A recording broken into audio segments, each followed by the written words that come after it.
Some of the most important things that we do in our life that impact people for the kingdom of God are often neither dramatic nor memorable. But Jesus said that to the extent that you did it to one of these brothers of mine, even to the least of them, you did it to me.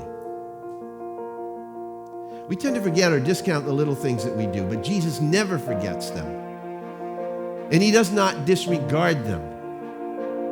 It's those seemingly insignificant things that makes the character of our Christianity believable to the world around us. One of the best examples of this truth I know is the story of a Down syndrome man by the name of Johnny.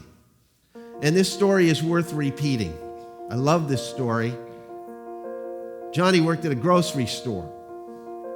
And one day he went to a training event led by a speaker named Barbara Glantz, who goes around the country and speaks to people about positive attitudes in the workplace. And she was talking to 3,000 frontline workers for a supermarket chain, truck drivers, cashiers, and stockers. And Barbara was speaking on how people can make a difference. She described how every interaction with another person is a chance to create a memory, to bless someone's life. And she talked about how important it is for all of us to look for these moments. And she told some stories and then went home, but she left her phone number for everybody that was at the conference. And she invited the people at the conference to actually call her if they wanted to talk more about something she said. And about a month later, Barbara received a call from one of the people at that session. He was a 19-year-old grocery bagger by the name of Johnny. Johnny proudly informed her that he had Down syndrome, and then he told her his story.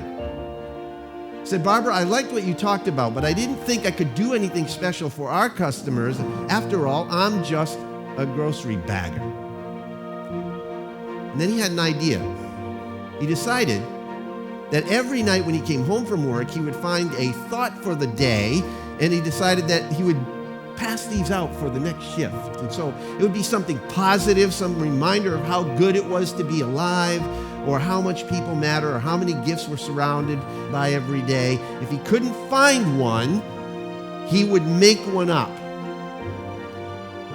Every night, his dad would help him enter the saying 6 or 7 times on a page in the computer. Then Johnny would print 50 pages. Then he would take out a pair of scissors and carefully cut 300 copies of those sayings. And then he'd turn them all over and sign his name on the back. Johnny put the stack of pages next to him while he worked, and each time he finished bagging somebody's groceries, he would put his saying on top of the last bag. And then he would stop what he was doing, look the person straight in the eye, and he would say to them, "I put a great saying in your bag. I hope it helps you to have a good day. Thanks for coming here." A month later, the store manager called Barbara. He said, "Barbara, you won't believe what's happened here. I was making my rounds and I got up to the cashiers, and the line at Johnny's checkout was 3 times longer than anyone else's line. It went all the way down to the frozen food aisle. And one woman came up to him, grabbed his hand, and said, 'I used to shop in your store once a week. Now I come in every single time I drive by because I want to get one of Johnny's thoughts for the day.'" And then Barbara says, "Johnny is doing more than filling bags with groceries. He's filling lives with hope." Now, there's a reason Johnny's lines are 3 times longer than anyone else's. Our souls need to be fed, just as our bodies do. Bodies are fed by protein and carbs. Souls are fed by words. One author said, "What people need from us the most is not more information. They just need words that will feed their souls." Sometimes words as simple as "thank you" or "I hope you have a really good day" can feed somebody's soul. Of course, what makes the words on the paper mean so much is who they come from. Words alone can come from a fortune cookie. When people get them from Johnny, they're reminded of the beauty of one person forgetting his own limitations and seeking to make his life a blessing to somebody else. Know who the most important person in that store is? Johnny the bagger. A few months later, the manager called Barbara once again to tell her Johnny was transforming not just his checkout lines and the people that were coming to it, but the entire store. He told her that when the floral department had a broken flower or unused corsage, they used to throw it away. Now they go out in the aisles, they find an elderly woman or a little girl, and they pin it on her. The people who make their shopping carts are trying to make carts with wheels that actually work. If it can happen in a grocery store, it can happen anywhere. By the way, do you know who the most important person in your family, in your workplace is?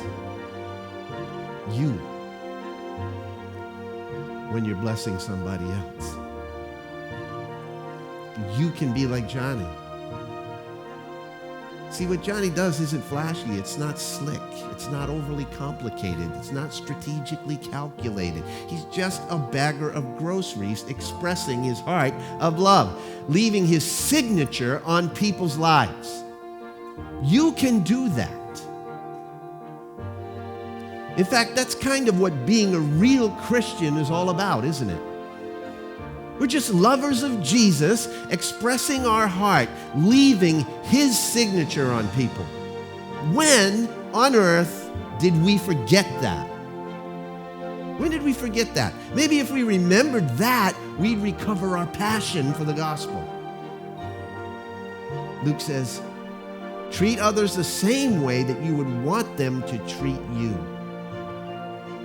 If you love those who love you, what credit is that to you? For even sinners love those who love them.